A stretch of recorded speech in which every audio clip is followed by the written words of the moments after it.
Bueno, lo primero de todos, dar gracias a la propiedad del Bar Cristal por permitirnos hacer estas tertulias tan interesantes y hoy multitudinaria, ¿no? Porque, bueno, parece que hoy vamos a tocar un tema que interesa a mucha gente y creo que nos interesa a todos porque nos pasamos un tercio de la vida durmiendo.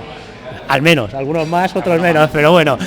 Y para hoy hablar de este tema ha venido el doctor Fernando Ramos Argüelles González, no sé si lo he dicho bien. Muy bien. Licenciado en Medicina por la Universidad de Navarra, especialista en Neurofisiología Clínica, que a veces la gente, esta palabra es un poco raro, pero bueno, sobre todo va a ser el tema de trastornos del sueño y problemas que hay para dormir, etcétera, ¿no? Que podremos hablar. Entonces, bueno, pues creo que es un tema muy interesante que nos va a interesar a todos y nos va a poder, pues bueno, explicar muchos temas y preguntar todas estas dudas que tenemos sobre el tema. Muchas gracias.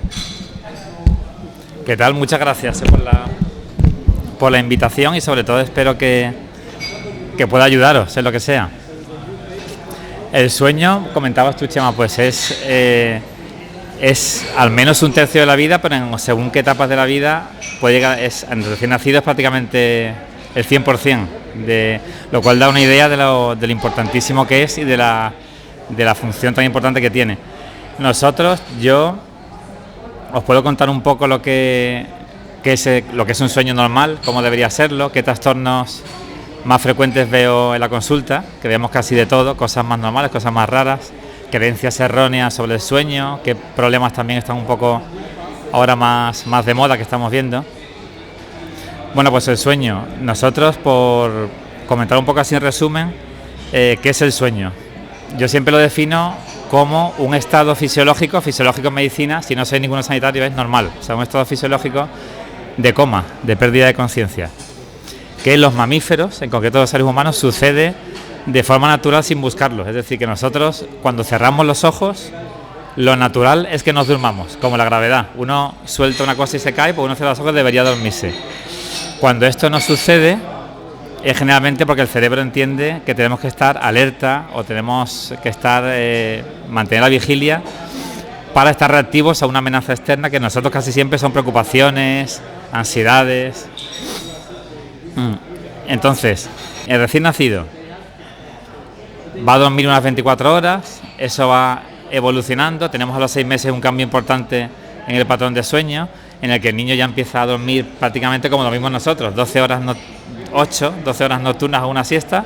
Esto se mantiene hasta los 18 años y luego de 18 años ya comienza lo que decimos la edad adulta en el tema del sueño, unas 7 horas nocturnas aproximadamente, y luego a los 65 años hay un cambio enorme en el patrón de sueño que es motivo de muchísimas consultas, es decir, el perfil de persona de 70 años que nos viene diciendo que ya no consigue dormir lo que dormía antes, que se despierta mucho de noche, que a lo mejor tiene más sueño en la hora de la siesta, y esto, bueno, sin entrar al detalle, la mayoría de las veces no hay ningún problema, es cuestión de explicar cuántas horas tiene que dormir, cómo tiene que ser la distribución de las horas y poco más, ¿no? Muy rara vez en niños y en ancianos, o sea, hasta los 18 años y a partir de los 65 años, rara vez usamos medicación. Los problemas reales más gordos de insomnio los vemos sobre todo en esta edad adulta, también por las ansiedades, por los trabajos y demás. ¿Qué vemos nosotros qué veo fundamentalmente en la consulta? Bueno, pues el grueso de las consultas, el insomnio, evidentemente. ¿Qué porcentaje de la población tiene insomnio en algún momento de su vida? 100%. Es decir, es natural que algún día al mes no durmamos, o durmamos menos de lo que nos gustaría. ¿Qué porcentaje tiene lo que llamamos insomnio? Este es el insomnio agudo, benigno, digamos. El insomnio patológico, el insomnio crónico, lo que pasa de 3 meses. Se dice que en torno a un 10% de la población lo sufre. Es mucho, es muchísimo. Segunda patología más frecuente, las piernas inquietas, síndrome de piernas inquietas. Hiperfrecuente, incluso mucho más, las estadísticas dicen que son un 7%, más o menos, 6-7%. Y en la consulta descubren muchísimo que personas que no le dan importancia pues tienen esa sensación de incomodidad en las piernas por la noche, que les dificulta dormir. Esto lo vemos mucho y que consulten por ello, pues después del insomnio es la patología más frecuente. Siguiente en porcentaje, 5-8%, las apneas del sueño. Quizá siendo la tercera en frecuencia, yo diría que en cuanto a la cantidad de consultas, está con el insomnio. Es decir, es quizá el insomnio la gente tiende a resignarse y convivir con ello, pero la apnea de sueño, eso de que uno se quede dormido en todos los lados y demás, pues la gente, y luego el miedo a la patología cardiovascular, pues hace que se consulte más y más rápido, más rápidamente, ¿no? Que si se le dé más urgencia al insomnio, lo normal es que nos lleguen pacientes que llevan años con el problema. Luego tenemos después las parasomnias, todo el grupo enorme de las parasomnias, que son el sonambulismo, parálisis del despertar, alucinaciones, hemos hablado antes de alucinaciones hipnagógicas, sinopómpicas, trastorno de conducta del sueño REM, que ahora también está muy de moda por la relación con el Parkinson, bueno, esto lo vemos mucho. Y luego, en último lugar, más raro, rarísimo, pero se ven, el grupo que decimos de las hipersomnias centrales, es decir, personas que duermen, descansan, pero se siguen durmiendo. La narcolepsia, muchos niños con narcolepsia, más que adultos incluso, porque empieza en la infancia, otras hipersomnias más raras, hipersomnias idiopáticas recurrentes. Bueno, este es un poco lo que vemos.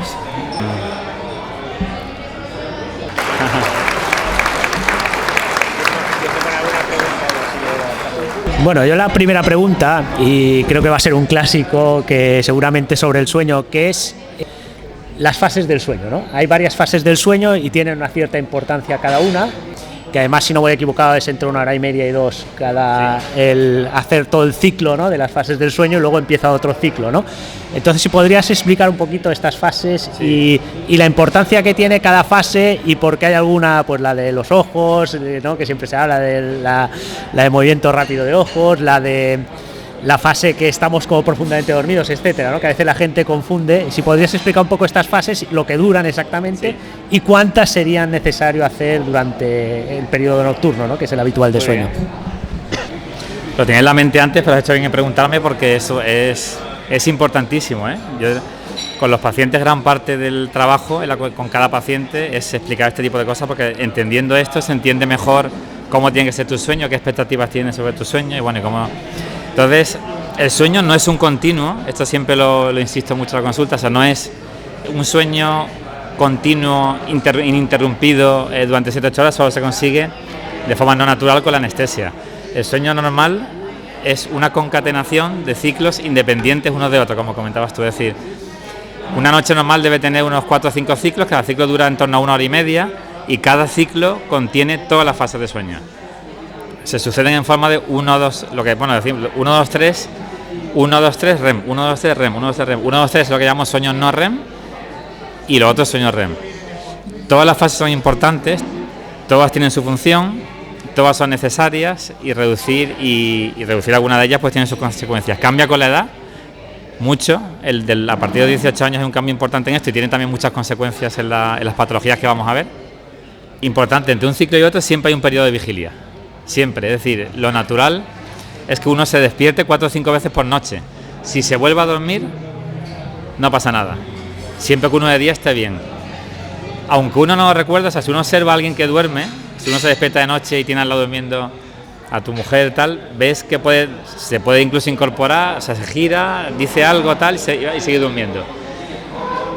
O se gira, se mueve la sábana, se tapa y sigue durmiendo. Eso es típico del final de un ciclo, es decir, hay un pequeño despertar y enseguida uno encadena con el siguiente ciclo.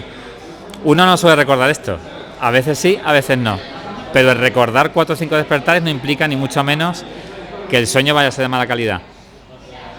Los primeros ciclos de la noche tienen más porcentaje de sueño profundo, que es lo que técnicamente es la fase 3. Sueño profundo, que a veces se confunde con el sueño REM. Sueño profundo es la fase 3 del sueño no REM. Hay 1, 2, 3 REM, pues la fase 3 es el sueño profundo. Tiene una función extremadamente reparadora físicamente, o sea, hace que nos levantemos descansados físicamente, o sea, que los músculos se relajen, no hay tono muscular, y es una fase en la que el cerebro está en coma, es decir, muy lento, extremadamente lento. ¿Qué ocurre en esta fase? Si me despierto, sonambulismo, o sea, el sonambulismo es un trastorno de la fase, un despertar en la fase 3.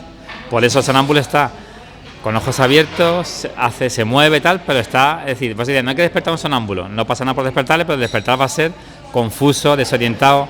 Es como el despertar de una siesta larga, diurna, en la que uno se despierta y no sabe dónde está, qué día soy, dónde estoy. Ese es el despertar del sueño profundo. Sueño REM. El sueño REM es una fase en la que no hay tono muscular, pero paradójicamente, de hecho también se llama sueño paradójico por esto, la actividad cerebral es como la vigilia. O sea, para nosotros, si no tenemos el tono muscular en los registros de sueño, no podemos saber si está despierto o en sueño REM. ¿Esto qué implica? Pues que aquí se sueña mucho, hay mucha actividad cerebral, es cuando se cree, porque esto se cree que se sueña en color, sueños muy coherentes, muy vividos, y tiene una función muy reparadora de la memoria. O sea, se usa esta fase sirve para desechar aquello que no nos importa y mantener aquello que nos importa. Resumiendo mucho. Entonces es una fase en la que el despertar es un despertar plácido. O sea, me despierto bien. Y eso estamos bien hechos. Entonces los últimos ciclos de la noche tienen mucho sueño REM y poquito sueño profundo. Los primeros tienen mucho sueño profundo y poco REM. Si me despierto a las 2 de la mañana me despierto mal. Si me despierto a las 7 o 8 de la mañana me voy a despertar mucho más consciente y demás. ¿Qué ocurre en el sueño REM? Las pesadillas, por ejemplo, es lo típico, me despierto y recuerdo el sueño. Es un sueño REM. ¿Qué ocurre en el sueño profundo, además del sonambulismo, que al final son dos patas de la misma mesa, los terrores nocturnos? Vale, todo esto lo explicamos mucho en la consulta, porque por ejemplo un niño que tiene un terror nocturno le va a ser muy fácil dormirse porque está en sueño profundo. Un niño que tiene una pesadilla le va a ser muy difícil dormirse porque está despertado, está consciente y que recuerda la pesadilla y no se quiere volver a dormir. Entonces, niños con terror nocturno y sonambulismo le decimos que se acuesten, que el padre lo lleve a la cama y punto. El niño con pesadilla que hace un poco más de trabajo de explicarle que no pasa nada y demás. Bueno, es un poco el sueño. Entonces es importante saber que no es un continuo, nunca es un continuo, ni lo tiene que ser. Son ciclos independientes. Los niños tienen muy poquito sueño REM en todos los ciclos, los adultos mucho sueño REM. Entonces, ¿qué pasa? ¿Qué implica esto? Pues niños, mucho sonambulismo, mucho terror nocturno, no apnea del sueño, porque ocurre en el sueño REM las apneas, adultos mucha apnea del sueño, poco sonambulismo de eso. O sea que esto es un poco así funciona el sueño.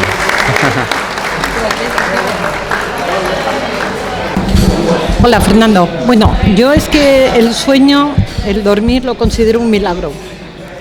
Un milagro ya desde que se nace, porque además es muy reparador, y tanto a nivel físico como a nivel mental, ¿no? Yo no tengo ningún problema con el sueño, pero bueno, te quería preguntar sobre los terrores nocturnos en los bebés, que tengo yo ahora una nieta y 13, 14 meses. ¿Ellos son conscientes de que tienen pesadillas o simplemente se les ve que están inquietos, que se mueven, que lloran y no se enteran? ¿Qué hay que hacer en estos casos? Sí. Bueno, al final, antes he hecho un pequeño resumen pero con lo que hemos hablado antes se entiende esto, ¿no? Es decir, el terror nocturno, ¿cómo lo identificamos? El terror nocturno, el niño, siempre el patrón es el mismo. Niño, adulto, hay adultos, es raro, pero hay un adulto que puede tener un terror nocturno. Pero como he dicho antes, el terror nocturno ocurre en la fase 3 del sueño no REM, eso es sueño profundo. Entonces, el niño no va a estar, está en un estado un despertar confuso, es decir, no llega a estar despierto, es un despertar de sueño profundo. Entonces, la sensación que vamos a tener los que vemos al niño con el terror nocturno es que está desconectado, es decir, le llamamos y no responde a la llamada, tiene cara de pánico, está chillando, puede estar con sudoración, taquicardias, chillidos, puede decir cosas inconexas y no responde a la llamada del padre. Entonces, asusta mucho a los padres porque generalmente se dan cuenta porque están en su cuarto y lo oyen chillar, van, el niño está mirando a todos los sitios, a ojos abiertos, pero está dormido. El estado mental es como el de una persona, y voy a decir como un borracho, pero mucho peor. O sea, está en un estado de como si hubiéramos despertado a una persona de una anestesia, ¿no? No sabe dónde está, ni qué pasa. Entonces, frente a esa situación como de pánico, si el niño no se llega a levantar de la cama, no responde a lo que le decimos, si está como confuso, es un terror nocturno. ¿Qué hacemos? Nunca sacarle de la cama, por supuesto, es muy fácil solucionarlo porque está medio dormido, simplemente se le incorpora, recomendamos incorporarlos en su cama y punto, y se va a dormir, se va a seguir dormido. La pesadilla, como decía antes, que ocurre en el sueño REM, el niño casi seguro que se va a levantar y va a venir al cuarto de los padres, seguro. Y si no se levanta, va a hablar, va a chillar, pero cuando vayamos va a responder a lo que le decimos, nos va a contar lo que está pasando, vemos que está totalmente lúcido, despierto. Esto es una pesadilla. La pesadilla siempre calmar al niño y lo mismo, la película nunca tiene que acabar, ni los padres en la cama del niño, ni el niño en la cama de los padres, ese es el resumen, ¿no? Pesadilla, se tranquiliza al niño y se le deja en su cama. Terror nocturno, simplemente si le incorporas a su cama va a seguir dormido. Muy bien.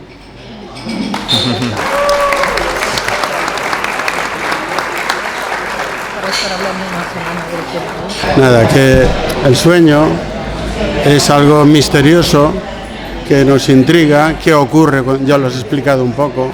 El sueño, no podemos vivir sin dormir. que no es lo mismo que soñar. Efectivamente. Y siempre se sueña. Muchas veces se pregunta, yo no he soñado nada, yo no sueño. Todo el mundo sueña, ¿no? Todo el mundo sueña. Pues primero lo de los ensueños, por distinguirlo del, o sea, las ensoñaciones. Bueno, todo lo tenemos. Todos tenemos, y soñar no es ni bueno ni malo. Hay muchas patologías, la apnea obstructiva del sueño.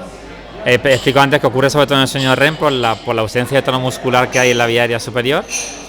Entonces, al ocurrir en el sueño REM y provocar despertares en el sueño REM, esas personas van a recordar muchos sueños. Entonces, por sí mismo, soñar mucho o poco no es malo, pero sí que el que una persona roncadora, al que le escuchan que para de respirar, que se duerme de día, me cuente que sueña muchísimo, que tiene sueños muy vividos, pues me hace pensar apoya el diagnóstico de apnea del sueño, por ejemplo, ¿no? Los narcolépticos, en los que es una enfermedad neurodegenerativa, la narcolepsia, en la que se van muriendo unas células que producen en el hipotálamo, que producen hipocretina y mantienen la vigilia.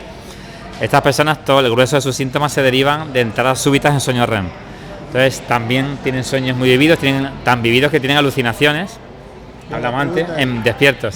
Todo el mundo sueña, sí, pero no todo el mundo se acuerda. Claro, exactamente. Si a uno, todo esto que he comentado de que se sueña más en una fase que en otra, se sabe precisamente porque se han hecho estudios en los que se registra actividad cerebral y dejamos despertar al paciente en esta fase. Se le despierta y se le dice, ¿estaba soñando? No. ¿Estaba soñando? Sí, y en base a esto se ha ido viendo en qué fase se sueña más o menos. Entonces, lo normal sería que casi siempre recordásemos sueños, pero si no se acuerda no pasa nada. Ahora, ¿que has soñado? Seguro, porque si pensamos, soñamos. Todo el mundo sueña, todo el mundo. Soñar, los ensueños son alucinaciones inconscientes, eso es. Es decir, veo cosas, se activan las mismas partes del cerebro que se nos activan ante los estímulos luminosos, es decir, igual que las alucinaciones que tiene un esquizofrénico, las tenemos nosotros durante el sueño, pero de forma normal, fisiológica. Esos son los sueños, ¿no? Vemos cosas, sentimos cosas, como si estuviéramos despiertos, pero sabemos que estamos dormidos. Bueno, yo realmente la pregunta que me sorprendió cuando antes estabas exponiendo, que me llamó la atención, que me gustaría que me explicaras el síndrome de piernas inquietas, eso que tiene que ver con el sueño y cómo lo curáis. El síndrome de piernas inquietas. ¿Qué hay que hacer a alguien que tiene ese síndrome? Muy bien. Ya está, nada más. Y luego el síndrome de piernas inquietas, me decías, ¿no? Entonces, el síndrome de piernas inquietas es hiperfrecuente. Todos los que nos dedicamos a esto sabemos que es mucho más frecuente de lo que dicen las estadísticas, porque lo preguntas, siempre cualquier paciente que va a la consulta, venga por lo que venga, todos los sueños, es muy habitual la patología del sueño, que haya un paciente que tenga varias patologías, es súper frecuente, siempre se interaccionan unas con otras, unas potencian otras, entonces por eso es bueno que haya gente, profesionales que se dediquen en conjunto de forma integral al sueño, porque está muy relacionado. Entonces, las piernas inquietas, yo diría que yo no creo que lo exagero si digo que la mitad me cuentan que tienen un síndrome de piernas inquietas, vengan por lo que vengan. En un grado que a lo mejor no le dan importancia, pero yo lo apunto y punto, ¿no? Ya está, no tiene mayor. Entonces, las piernas inquietas. ¿Qué es eso? Sí, las piernas inquietas. El diagnóstico, o sea, el por qué sucede no se sabe de hoy. Se ve que todo apunta a una alteración del metabolismo del hierro y de la hemoglobina. De hecho, ¿por qué se sabe? Pues empezó a pensar que tenía que ver con la hemoglobina, porque responden muy bien a los mismos fármacos que responden las personas con parkinsonismo, o sea, con agonistas dopaminérgicos, en los que está relacionado en el metabolismo de la dopamina el hierro, ¿no? Entonces, tiene que ver con el metabolismo del hierro, tiene que ver con la dopamina, y hoy día lo último que se sabe es que apunta a un déficit de hierro, de absorción del hierro por parte del sistema nervioso central. O sea, tienes hierro normal en la sangre, pero no pasa suficiente, la barrera hematoencefálica no llega suficiente al cerebro. Entonces, ¿qué es un síndrome de piernas inquietas? Es una sensación, el diagnóstico y la definición es clínica. Y no hacemos ninguna prueba para diagnosticar un síndrome de piernas inquietas. Se pasa un cuestionario, es una sensación desagradable en las piernas, que puede ser dolor, puede ser hormigueo, rampa, adormecimiento o inquietud simplemente, que ocurre solamente en reposo, o sea, cuando estamos quietos, que mejora o desaparece con el movimiento de las piernas y que tiene un predominio vespertino por la tarde o nocturno. Eso es un síndrome de piernas inquietas. Y no puede ser otra cosa. ¿Impide dormir? ¿Puede impedir dormir o no? O sea, porque luego el 80% de estos pacientes, asocian lo que llamamos movimientos periódicos de las piernas durante el sueño, que son unos movimientos estereotipados de las piernas que hacen de flexión dorsal del pie y flexión de la rodilla. Son unos movimientos como en grupos de 4 que hacen cuando duermen, es muy típico de ellos y que a veces molestan al de al lado. En muchos pacientes, como tiene un predominio nocturno, le afecta al sueño, pero aunque no afecta al sueño, se diagnostica. Es decir, que suele haber un predominio, casi la mayoría cuentan que en la cama están fatal. Hay grados, entonces es benigno, o sea, no se trata cuando molesta. ¿Se no enteran más. estando dormidos o no? ¿Él? ¿Se enteran? Bueno, si lo persona? tienen en la cama, en grados se entera extremos, acostada. ellos cuentan que se tirarían por la ventana, se tienen que levantar, caminar, moverse, Pensaba que era hasta que se les involuntario. pasa. Joder. Son involuntarios los movimientos, son involuntarios. Que Sí. no se enteraban. Los movimientos que tienen las piernas los tienen una vez se duermen y de forma involuntaria, toda la noche. Pum, pum, pum, pum, pum. Y de día ellos no se dan cuenta, pero tienden a estar todo el día moviendo las piernas. Y a día de hoy el tratamiento, que ha cambiado hace un año en esto, hoy día casi todos los pacientes el primer tratamiento es de hierro. ¿Y tiene buena solución? Responden muy bien a, como digo, a agonistas dopaminérgicos, eso es lo que se usa en el Parkinson, aunque no tienen nada que ver, son trastornos que tienen no que ver con los dos con el metabolismo del hierro, ni uno evoluciona a otro ni viceversa, ¿eh? Aunque los pacientes con Parkinson suelen tener síntomas de piernas inquietas, al revés no. Entonces, se trata con agonistas dopaminérgicos, hasta hace poco era la primera línea, ahora por los efectos secundarios que tienen, se recomienda primero hierro, segunda opción, fármacos para el dolor neuropático, antiepilépticos, tipo gabapentina y demás, y luego hoy día tercera opción los agonistas dopaminérgicos, pero responden muy bien, o sea, de hecho a veces lo usamos como diagnóstico empírico, es decir, le pones la medicación y si desaparece un síndrome de piernas inquietas. Pero bueno, clínicamente Es que tiene buena solución. es muy fácil. Muy fácil. Un hermano mío. Bueno, mira, a mí hay una cosa que desde siempre me ha llamado la atención o me lo he preguntado. O sea, yo de joven, en la época de estudios, cuando yo tenía un examen al día siguiente o algo, a mí siempre me ha costado mucho por la noche quedarme a estudiar, porque me entraba mucho sueño. Entonces yo me iba a la cama temprano, me ponía el despertador, me levantaba estupendamente y aprovechaba muchísimo esas horas. Sin embargo, bueno, yo tengo 8 hermanos y había pues algún caso como el mío y otros casos que era lo contrario. Es decir, que curiosamente ellos por la noche no tenían ningún sueño, se quedaban estudiando y después cuando ya terminaban a las 1, a las 2 de la mañana se iban a la cama. Y a mí eso me pasó en el colegio con mis hermanos y posteriormente estudiando la carrera siempre me ha pasado lo mismo. Es un tema fisiológico, es un tema mental, ¿realmente por qué sucede esto? Pues sí, esto también lo decíamos antes, la cronobiología, que es una subrama de la medicina del sueño, que hoy día, que de hace muchos años para acá se ha desarrollado muchísimo, y a día de hoy se sabe efectivamente que este reloj endógeno que tenemos todos interno es muy diferente de una persona a otra. O sea, hay muchísima variabilidad interpersonal, muchísima. Ya sé que sabía que la había según la edad, pero hay personas que efectivamente que tienen una tendencia de forma natural a tener un sueño un ciclo más retrasado, es decir, como comentabas tú de tus hermanos, según te he entendido, a no tener sueño por la noche, a estar mucho más activos por la noche, a no poder dormirse y se acuestan pronto, y luego sin embargo la mañana siguiente mucha dificultad para levantarse y tener una excesiva necesidad de prolongar el sueño nocturno. O sea, un sueño como si hubiéramos pegado una patada para adelante, ¿no? De dormir como de 2 a 10 de la mañana. Y personas que tienen todo lo contrario, que tienen les entra sueño prontísimo, son incapaces de hacer nada por la noche, su peor hora, se duermen enseguida, en cambio a las 6 de la mañana se despiertan y son activos. O sea, tienes cuando más pueden hacer. Y esto se ve muchísimo. Personas que conviven, él y ella, y tienen cada uno una de estos, y es difícil la convivencia porque claro, a veces uno se acuesta o uno intenta acostarse como el otro y luego se acuesta y no se duerme y viceversa. Y entonces a veces tenemos que explicarles que cada uno tiene su cronotipo, o sea que y es así. Esto es natural, no es totalmente natural. Hay un retraso de fase normal, natural, en la adolescencia, a partir de los 14 años, que lo tienen casi el 100% de los adolescentes, que antes se pensaba que era esto, que eran vagos por la mañana, y ahora se sabe que efectivamente tienen una tendencia, o sea, que les cuesta muchísimo dormirse de noche, tienen un retraso, o sea, la evolución hormonal que tienen a esa edad incluye un retraso en la liberación de melatonina de 2-3 horas con respecto a la infancia, y eso lleva a que un adolescente de forma natural tiende a acostarse a las 1 o 2 de la mañana y dormiría hasta las 11, y tanto es así, tan científico es en esto, que creo que fue en octubre se publicó un artículo en Estados Unidos. Hacen mucho caso a sociedades científicas los gobiernos, se tienen la costumbre de cuando una sociedad científica publica algo y hay un consenso, es muy fácil que los gobiernos se adapten a ello, sobre todo cuando es médico. Y ahora justamente han publicado sobre este tema, que se están planteando precisamente en los institutos empezar más tarde, o sea, retrasar las clases del comienzo de los niños, de los adolescentes, en vez de a las 8 o 9, empezar a las 11 y acabar más tarde, para adaptarlos a su... Sí.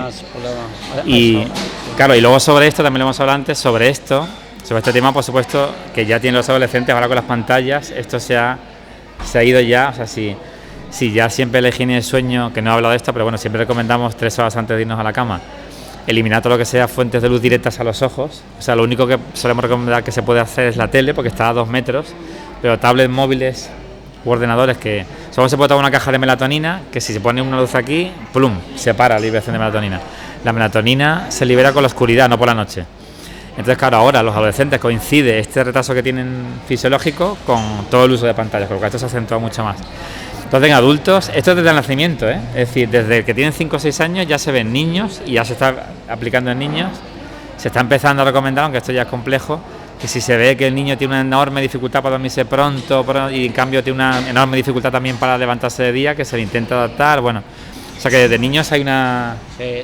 Y es así, y en la medida de lo posible, si se puede, hacer lo que uno tiende a hacer, sin confundir esto, sin confundir, ¿vale? No, para nada. Lo importante siempre en el sueño es, si durante el día estamos bien, si no hay síntomas durante el día, lo que pasa de noche está bien. Esa es la norma siempre. Pasa que es un problema para mucha gente esto, enorme, Sí, porque socialmente uno tiene que levantarse a las 7, 8, y si no se duerme hasta las 3 de la mañana, pues ahí viene hay una privación de sueño y somnolencia diurna. Sí, gente que se va a cenar por la noche y se queda dormido, y otra gente que le pasa al contrario. Eso sí. A ver, Fernando, una cosita que se me ha ocurrido ahora. ¿Se hereda la predisposición a ser una persona dormilona? Digo, por cuestión de familia o no. Sí. O puede ser también por educación o se hereda.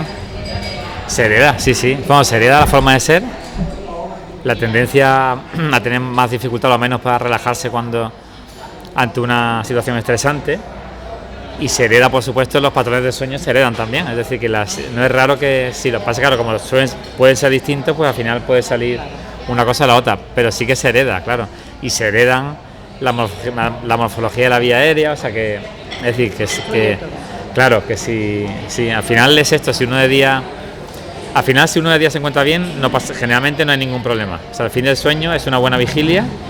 Y si la vigilia uno está sintomático de día, no pasa nada. Se hereda la apnea del sueño, hay una cierta predisposición, la narcolepsia menos, pero sí que se hereda el patrón del sueño y la tendencia, la predisposición al insomnio también.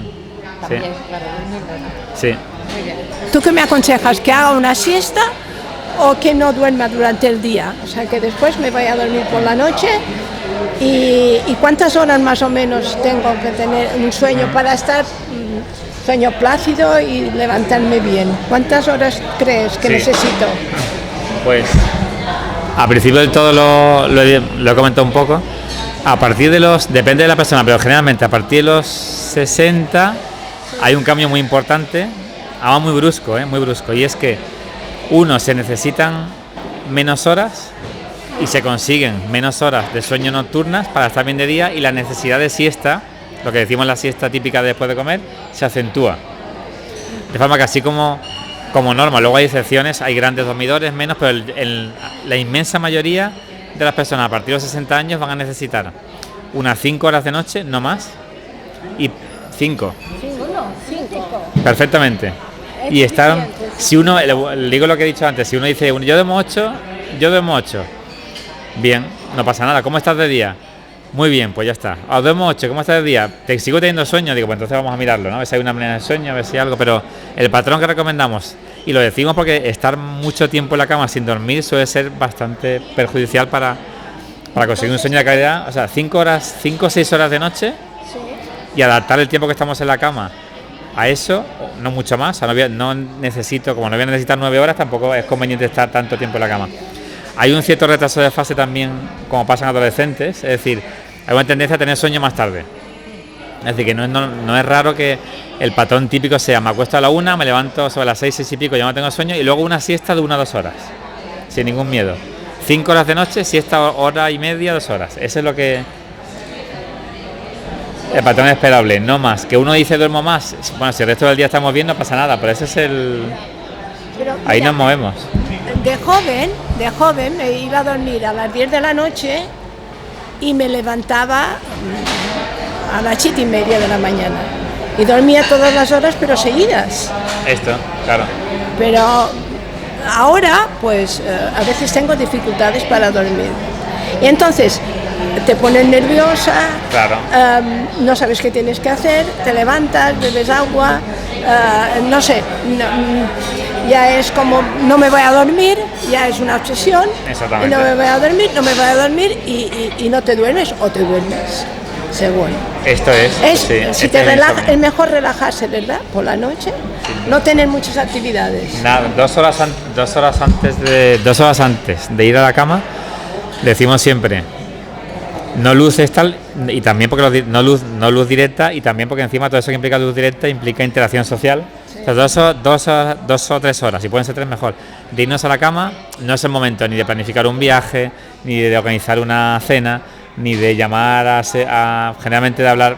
Es el momento de estar con los que convivimos, ver algo en la tele, leer música y punto. Sí, porque cualquier interacción social, aunque sea algo positivo, algo que nos emociona, que no tiene por qué ser negativo, va a hacer que nos acostemos con él.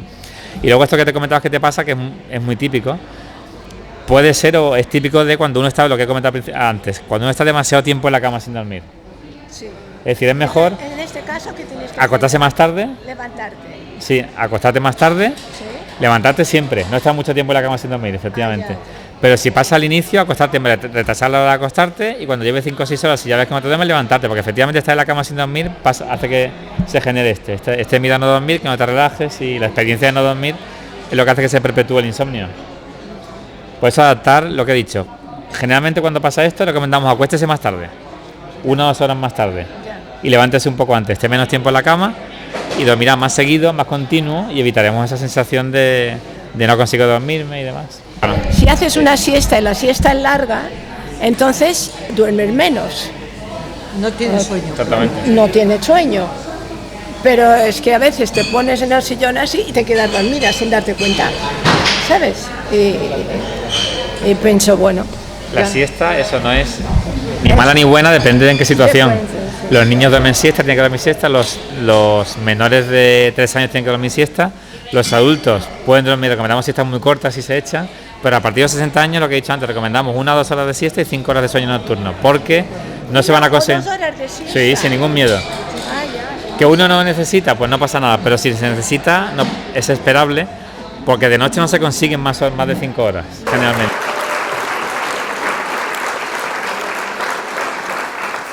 No, de lo que te he comentado yo antes, que yo me duermo temprano. Claro, ¿qué pasa?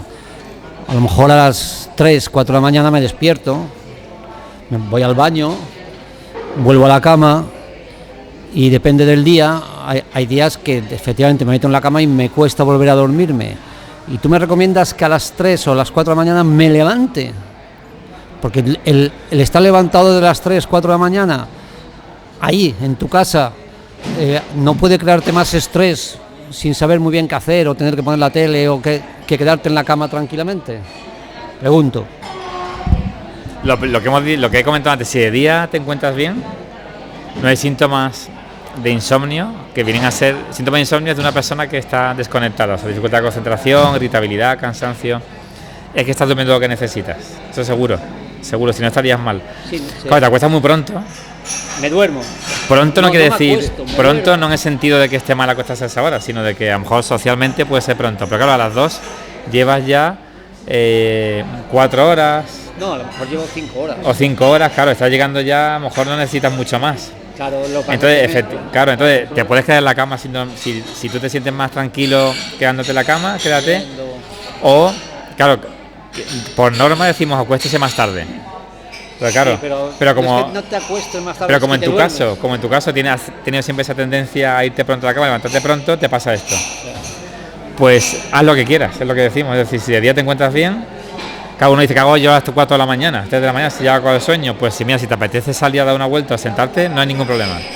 O si te quieres quedar en la cama escuchando la radio y demás, es verdad que no es lo óptimo hacerlo en el mismo sitio donde duermes, siempre es preferible si se puede fuera de la habitación, pero en esa situación puntual tan de madrugada, tan de noche, y sobre todo si de día estás bien haciendo eso, pues quédate en la cama. Es decir, cuando algo funciona, no tocarlo. Ya, lo que... Pero lo más, si de día estás bien, es que estás durmiendo lo que necesitas. Eso seguro. Una pregunta muy corta. ¿Es frecuente soñar que se está soñando?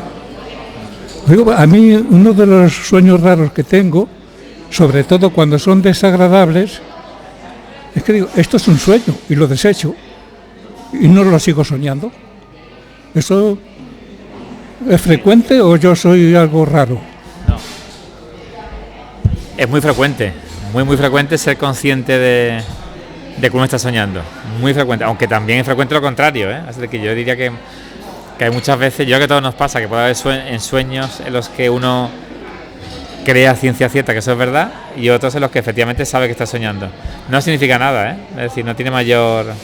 La variedad es infinita, es decir, uno puede... Ni soñar mucho o poco es malo, ni ser consciente que está soñando o no implica nada. Piensa que lo mismo que piensas, absolutamente todo lo que tú puedes pensar despierto, lo puedes pensar o reflejar dormido, exactamente igual. Pero tiene la función, la cosa positiva, que como el sueño es desagradable, dejo de soñar. Entonces ya duermo muy plácidamente. Eso es muy bueno, ¿no? Saber que soñar que se está soñando. Pues en este caso sí. Si es desagradable, seguro. Es que si es bueno, no. La variabilidad, como digo, es infinita. O sea que si tiene la suerte de que siempre que sea malo poder pararlo, pues oye, adelante. Ya, también una pregunta o una curiosidad que a veces lo comento con mi mujer, de las cosas que se sueña. El sueño, hay un sueño muy plácido que es volar. ¿Qué es? Volar, como un pájaro. Yo vuelo por encima de la ciudad y lo veo todo y sin esfuerzo ninguno. Y planeo, bajo, subo, pero sin esfuerzo ninguno. Ese es lo contrario de la pesadilla. Es el sueño placentero absoluto. Pues lo mismo. Hay gente que sueña que puede volar, gente que dice que intenta volar y no puede durante el sueño, que le pasa... Bueno, no significa... No. Los sueños son necesarios y son signos de que el cerebro sigue trabajando cuando uno duerme, ¿eh?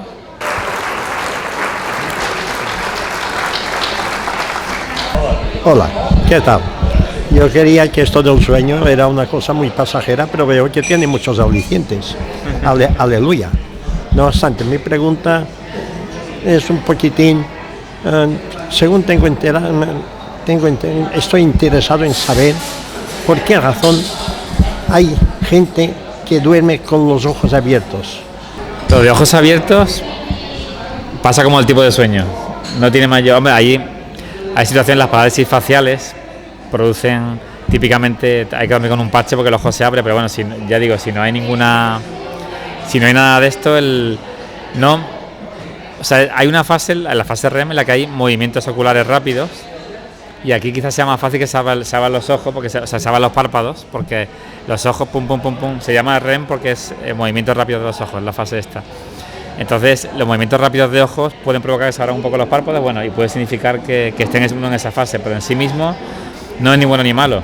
Como norma general no pasa nada, se abren más en la fase REM, pero más allá de eso, ningún problema. Digo, como digo, que no, si uno se levanta con los ojos secos, ¿verdad? Pues habría que mirar por qué se... Pero vamos, no es un trastorno específico del sueño, ¿eh? No, sería un trastorno que habría en la vigilia y que conllevaría que durante el sueño pues se abriese, pero bueno. Y al mismo tiempo, también, ¿por qué razón cuando nos volvemos mayores estamos soñando normalmente con los seres que han desaparecido y que más nos han impactado durante la vida?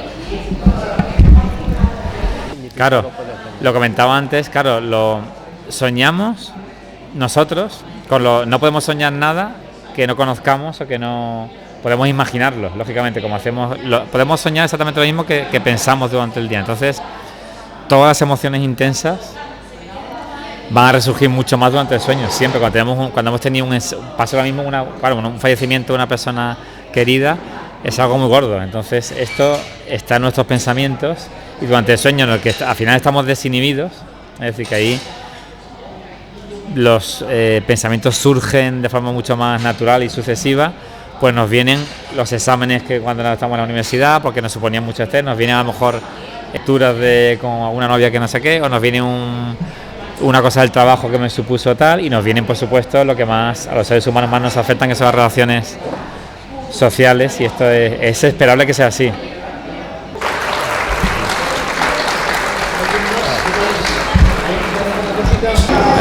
Pues cuando uno se despierta de noche, yo pregunto si es malo mirar qué hora es.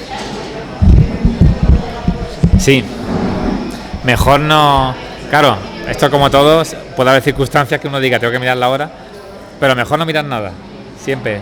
Y luces apagadas, o sea, quiero decir, luces apagadas me refiero a los móviles, todos los dispositivos que tenemos al lado, que a veces uno deja una luz encendida o lo dejo así para ver la hora, el típico aparatito con la hora encendida, desvela muchísimo, muchísimo. Sobre todo hay que tener en cuenta que cuando nos vamos a despertar es en esta fase, la fase REM. O sea, en el sueño profundo no nos entramos de nada, aunque nos hablen y nos toquen, como el sonambulismo que hemos hablado antes, es muy difícil que uno se despierte, pero en el sueño REM está pensado, es un mecanismo de defensa evolutivo, es decir, que al final de cada hora y media hay una fase en la que es fácil que me despierte, porque si pasa algo, se me quema la casa, o en el caso de los animales me ataca un tigre, que no me pilla a mí en coma toda la noche, porque entonces no sobrevive. O sea, seguramente al principio sería así y murieron todos y quedaron los que tenían los ciclos como los tenemos ahora. Entonces en esta fase, cada hora y media va a haber un momento de fácil despertar. De hecho, como he dicho, nos podemos despertar. Entonces, si uno ahí, que es cuando mira, y está pensado para eso además, se pone a mirar la hora o mira tal, es muy fácil que te actives y luego te cueste dormirte. Y está pensado así, está pensado para que si sucede algo, como digo, uno ya pueda recuperar la conciencia y despertarse. Entonces, yo recomendamos que no se mire la hora, que se ponga un despertador, y además se le mira aunque uno lo haga, se va a despertar menos, va a tener menos necesidad de mirar, a veces incluso compulsivamente la hora, porque hay personas que miran la hora 3 veces por noche. ¿Cuánto tiempo conviene dejar entre la cena e irse a dormir?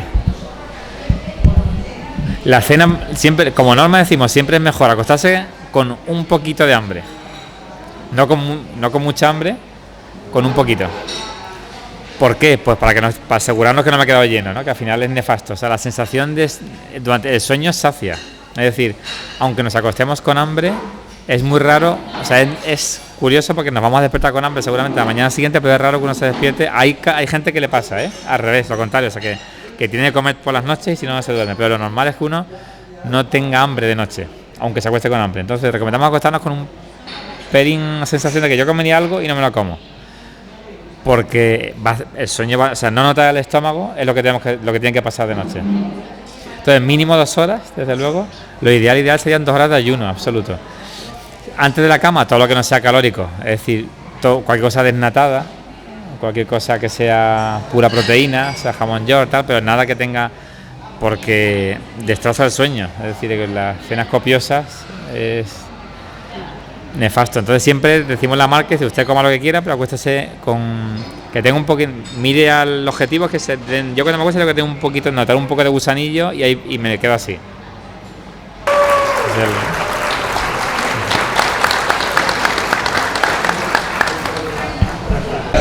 Bueno, pues esto llega a su fin.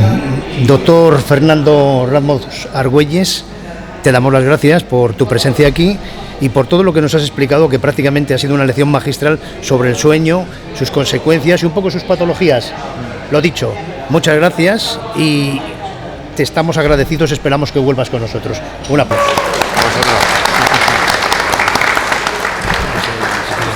A vosotros.